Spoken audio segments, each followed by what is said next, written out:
Ja, guten Morgen aus Norwegen, hier von Ulvashytta auf 315 Meter.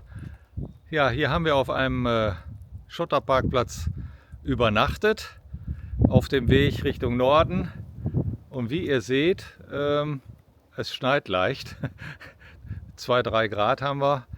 Äh, ja, die Nacht war sehr, sehr ruhig. Hier ist auch nichts los. Im Winter ist es hier ein Langlauf-Skigebiet. Die haben 30 Kilometer Loipen hier wohl. Gestern, als wir ankamen, haben wir noch sehr viele Wanderer und Jogger gesehen, die hier unterwegs sind. Also die Leute halten sich fit. Ja, es gibt hier an dieser Hütte, die geschlossen ist, gibt es aber eine offene Toilette, die ist beheizt mit allem drum und dran. Und sowas genießt man dann unterwegs ja auch mal gerne. Ja, und wenn ihr wissen wollt, wie es jetzt weitergeht, wir fahren Richtung Trondheim. Wir sind hier jetzt so 45 Kilometer vor Trondheim. Dann bleibt dran und es geht weiter nach dem Intro.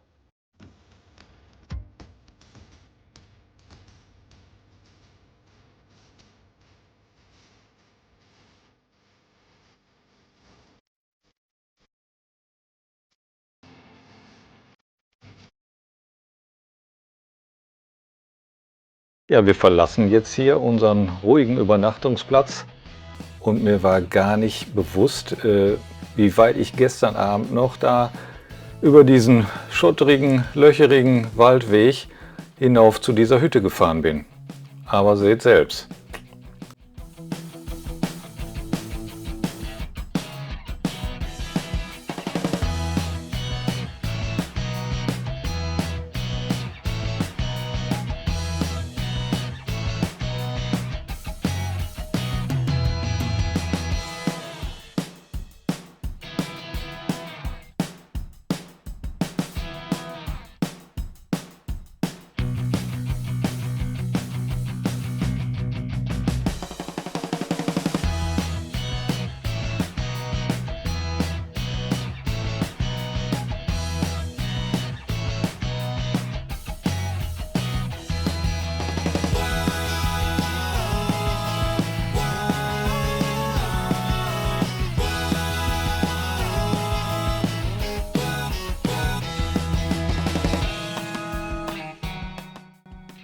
Ja, irgendwann haben wir natürlich auch wieder die Straße erreicht, aber wir haben an diesem Tag sehr, sehr viele Baustellen gehabt und Baustelle heißt hier nicht mal eben ein bisschen Erde bewegen, hier müssen ja Felsen gesprengt und bewegt werden, also das ist schon eine ganz andere Dimension.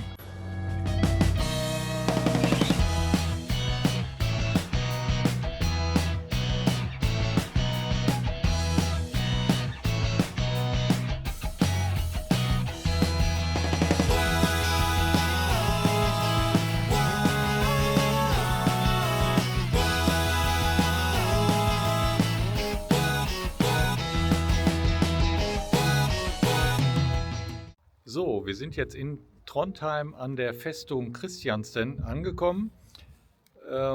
Hier kann man mit dem Wohnmobil eigentlich, ja, wochentags jetzt hier relativ gut parken. Die erste Stunde ist kostenfrei, auch der Eintritt zur Festung ist frei. Und von hier aus soll man in 15 Minuten zu Fuß in der Altstadt sein. Wir wollen uns den Dom ja nochmal eben ansehen. Und ja, das Parken hier nach der einen Stunde kann man dann zum Beispiel mit der Easy Park App dann auch bezahlen. Also, bis später.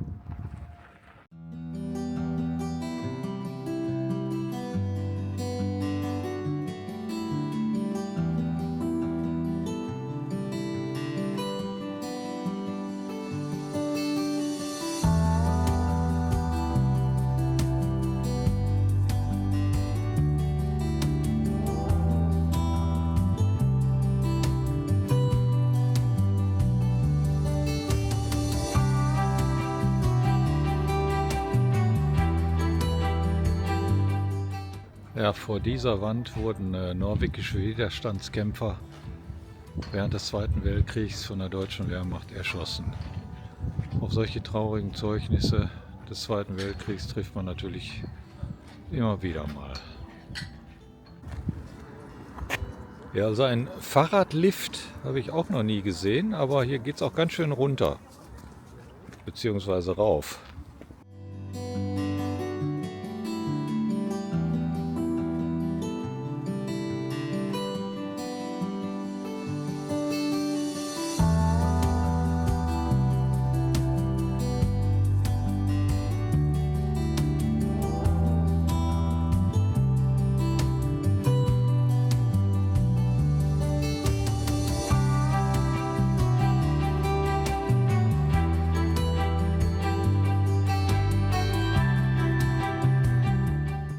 Der Nidarosdom in Trondheim.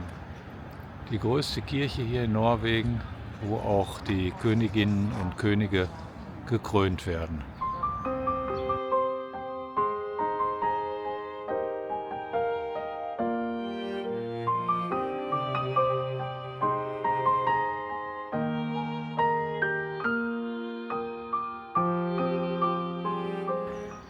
Das sind schon beeindruckende Maurer- und Steinmetzarbeiten bis in die letzte Nische.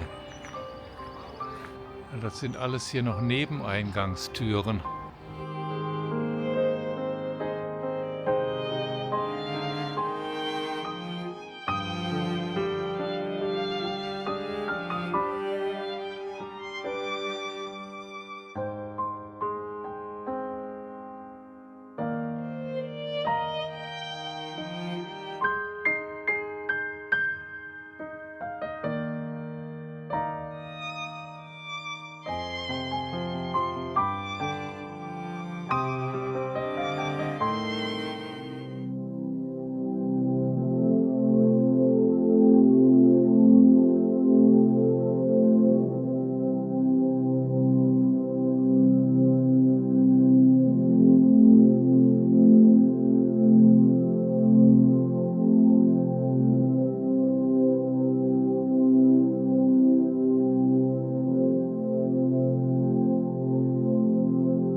So, jetzt haben wir doch noch Trondheim besucht eben.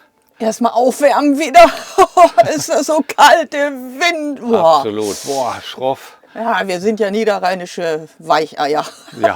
So wie Oh, die gut. Norweger, die haben da, glaube ich, keine Probleme. So Bei wie 3 wir. Grad und dem schroffen Wind kann schon mal sich kalt anfühlen. Ja, Ja, ja, die Festung, was sagst du, die ist gar nicht so alt, ne? Die ist irgendwie im 19. Jahrhundert erst gebaut worden. ja, weil die hatten Angst vor den Schweden und haben gedacht, ja, wir müssen hier an der Küste doch mal ein Bollwerk hinklotzen, um uns zu verteidigen. Mhm.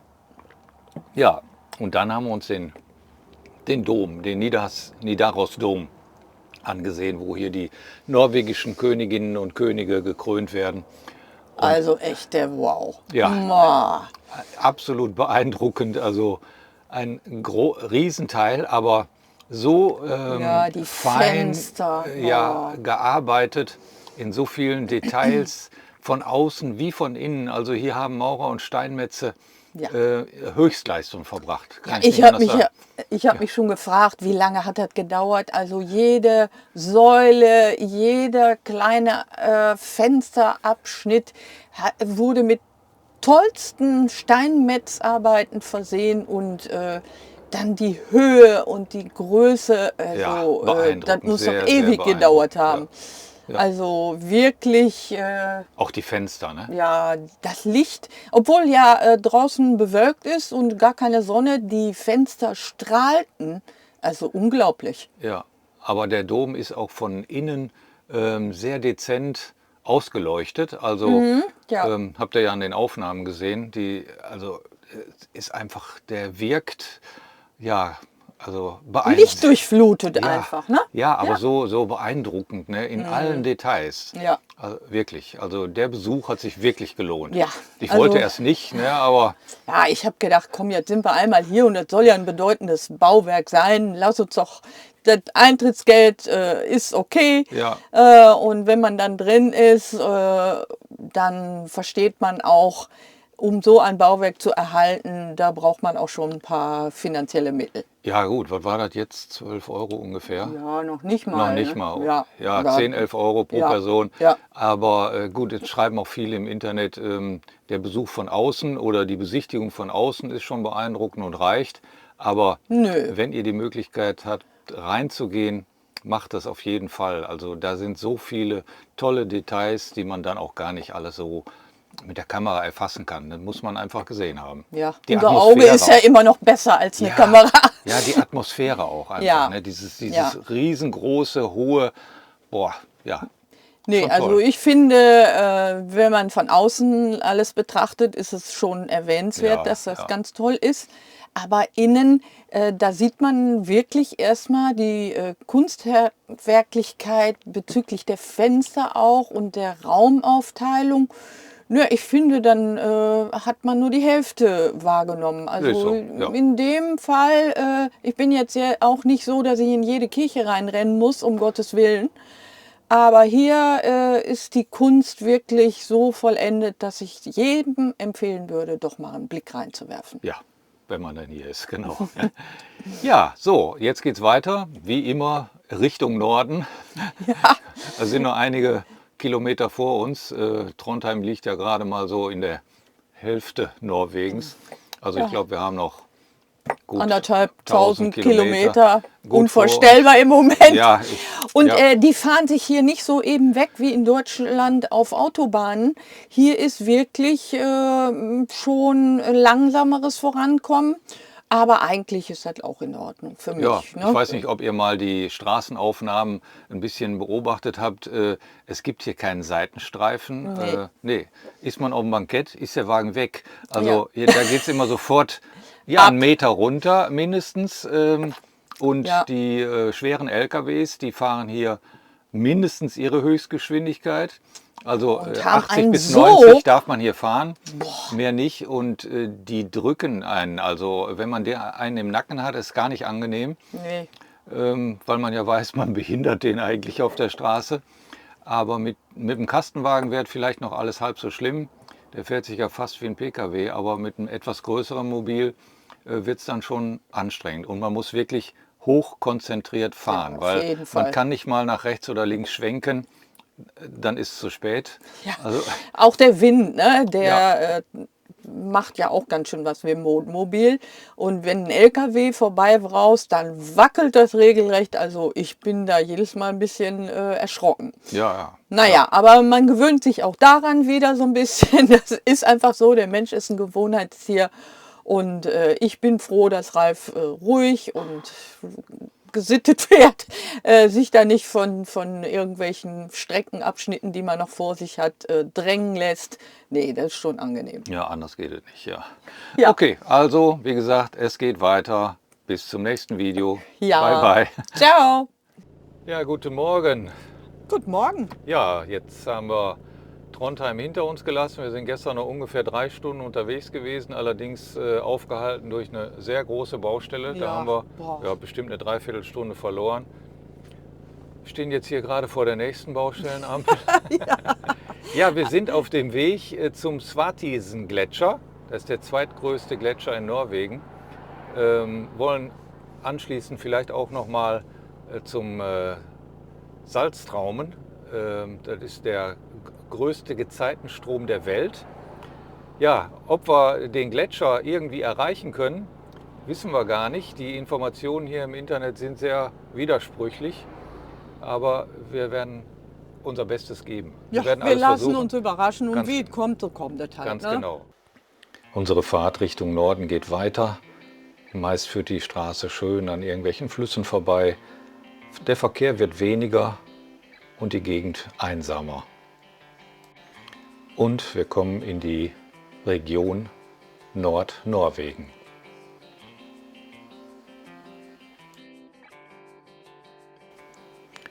Ja, die Landschaft wird jetzt immer karger. Die Straße ist super ausgebaut, aber es kommen einem immer weniger Fahrzeuge entgegen. Also hier ist wirklich nicht sehr viel los.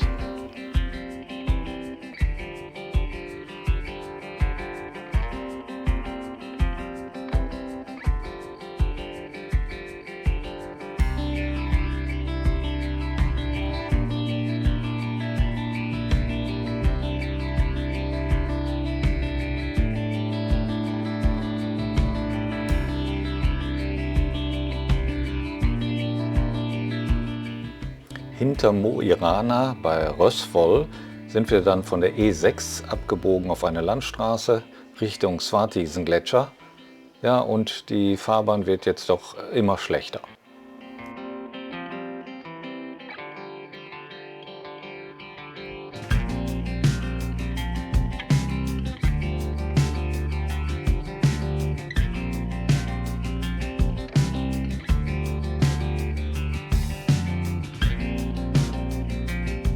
Ja, und dann wurde uns doch etwas mulmig zumute, denn wir sollten hier links abbiegen über diese schmale Gitterrossbrücke.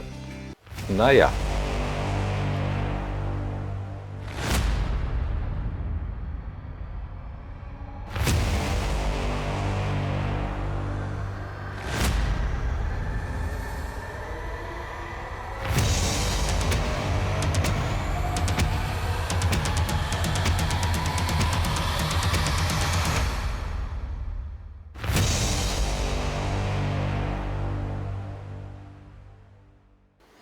Ja, wie man sieht, hat die Brücke gehalten und wir mussten ja hier auch nochmal wieder zurückkommen.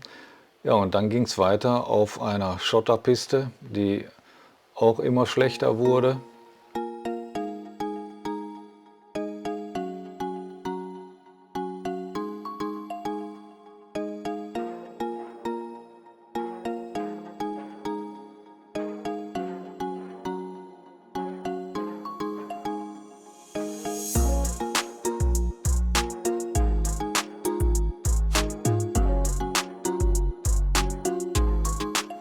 Und dann ging es plötzlich nicht mehr weiter. Der Weg Richtung Gletscher war versperrt. Ja, große Enttäuschung. Wir mussten jetzt erstmal wieder umdrehen.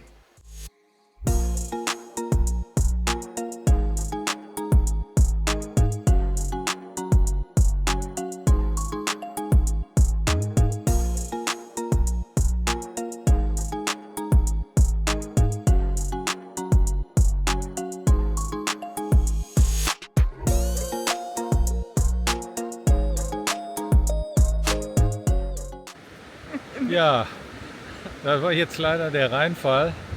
Nein, nicht der Rheinfall. Nee, da sind wir ja gar nicht. Wir sind in Norwegen. Schitte, wir wollten ja zum Svartisen-Gletscher, aber der Weg ist gesperrt.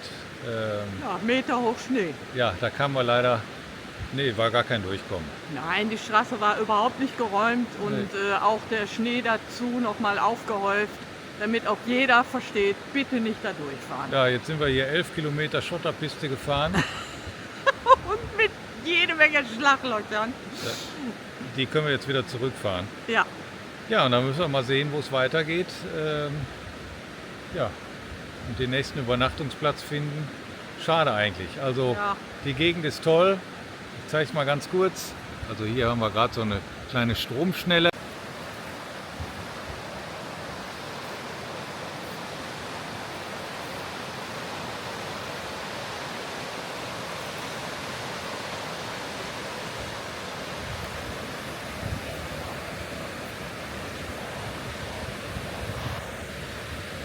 Ja, aber es nutzt nichts. Wir müssen jetzt weiter.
Und dann mussten wir ja wohl oder übel noch einmal über diese Brücke.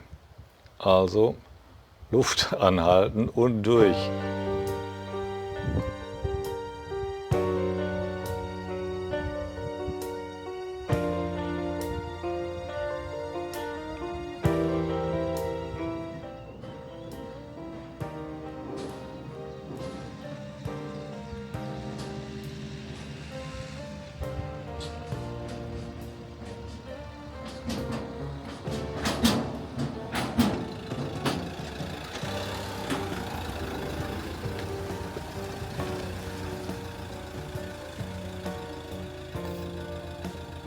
Und jetzt nähern wir uns langsam aber sicher dem Polarkreis, wie man an der Landschaft vielleicht schon etwas erkennen kann.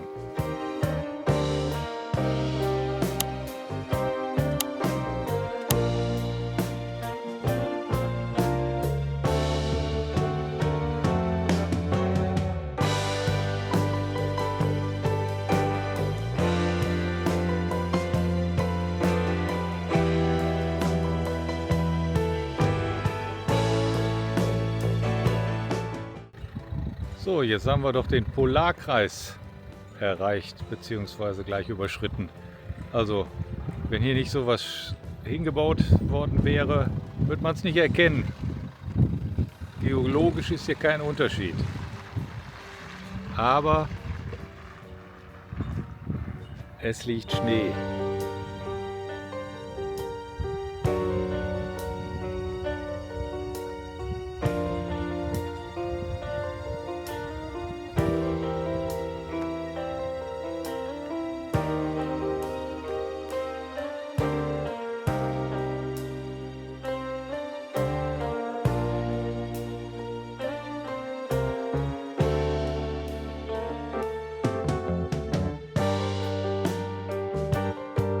Wir hoffen natürlich, dass ihr uns auf der weiteren Reise weiter begleitet und sagen einfach Bye bye, bis zum nächsten Video.